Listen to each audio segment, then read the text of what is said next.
অনেক মদখোর আমার সাথে বসে একসাথে ডিনার করে, হাফ প্যান্ট পরা, গলায় স্বর্ণের চেইন, হাতে স্বর্ণের ব্রেসলেট, আইসা আমার সাথে ডিনার করছে, আছে এরকম। গাঁজাখোর আসো বসো, বসলেই তো আমি ওর ডিএনএ, চিন্তার ডিএনএ চেঞ্জ করে দেওয়ার সুযোগ পাবো, চিল্লায় বলো ঠিক কি না? আমার অনেক হিন্দু পরিচিত ভাই আছে, ওরা আমাদের ইফতারির প্রোগ্রামে এসে একসাথে ইফতারি করে। বিশ্বনবী ইহুদির বাড়িতে গেলেন, আর আমার মুসলমান ভাই আমার কাফের বলে, এরকম আছে না নাই?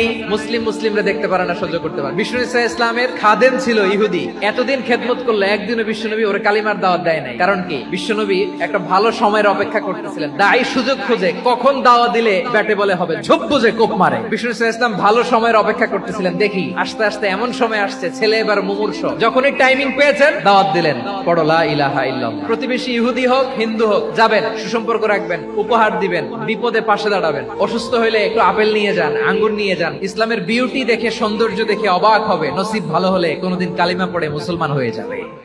আপনার সফলতা, আপনার সাকসেস, এটা সবার ভালো লাগবে না, মনে রাখবেন। সবাই এটা পছন্দ করে না। আল আইনু হক, নজর কিন্তু সত্য, নজর সত্য, নজরের প্রভাব আছে, চোখের প্রভাব আছে। এজন্য কারো ভালো কিছু দেখলে মাশা আল্লাহ বলবেন, আল্লাহর দিকে ফিরিয়ে দিবেন, ওটার কল্যাণ। কি বলবেন? একটা সুন্দর ফুটফুটে বাচ্চা দেখলে মাশা আল্লাহ। কারো সফলতা দেখলে, কারো ফার্মে গেলেন, বাগানে যেয়ে দেখলেন ফল মূল ভর্তি, কি বলবেন? বিসমিল্লাহ মাশা আল্লাহ বললে এটাতে আর ক্ষতি হয়। অনেকে বলে যে বাবা মা মাশা আল্লাহ বলা লাগে না, বাবা মা আর নাকি মামা। বাবাও তার ছেলের কোন সাকসেস, ভালো কিছু দেখলে কি বলবে? মাশাআল্লাহ, তাবারাকাল্লাহ, অথবা বিসমিল্লাহ মাশাআল্লাহ, এটা আপনারা বলবেন। নজরের প্রভাব আছে। কিয়ামতের আগে যে মালহামার যুদ্ধ হবে, তখন রাসূল সাল্লাল্লাহু আলাইহি ওয়াসাল্লাম বলেছেন, মালহামার যুদ্ধের সময় মুসলমানদের ফুস্তাদ বা তাবু হবে, শিবির হবে এই ফিলিস্তিনের দামেস্কের পাশে আল গৌতা নামে এক জায়গা আছে, ওই গৌতাতে। এবং ঈসা আলাইহিস সালাম এসে যে দাজ্জালকে হত্যা করবেন, সেটা ওই শামে, ফিলিস্তিনের বাবুল লুদ এখনো একটা জায়গা আছে, ওই জায়গাটার নাম এখনো বাবুল লুদ। ওখানে তিনি দাজ্জালকে হত্যা করবেন। এবং সেখানে একটা সাদা মিনারা আছে, ফেরেশতার পাখায় ভর করে ঈসা আলাইহিস সালাম তখন সেখানে নেমে আসবেন।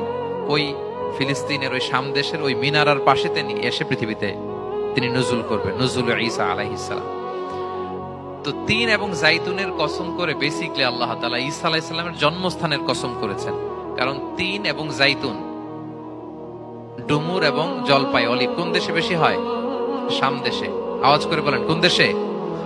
বর্তমান ফিলিস্তিন এবং সিরিয়া। এবং ওই ভূখণ্ডে আল্লাহর নবী ঈসা আলাইহিস সালামের জন্মস্থান। বলেন তো দেখি, পৃথিবীর মধ্যে সব চাইতে মূল্যবান জিনিস, দামি জিনিস কোনটা?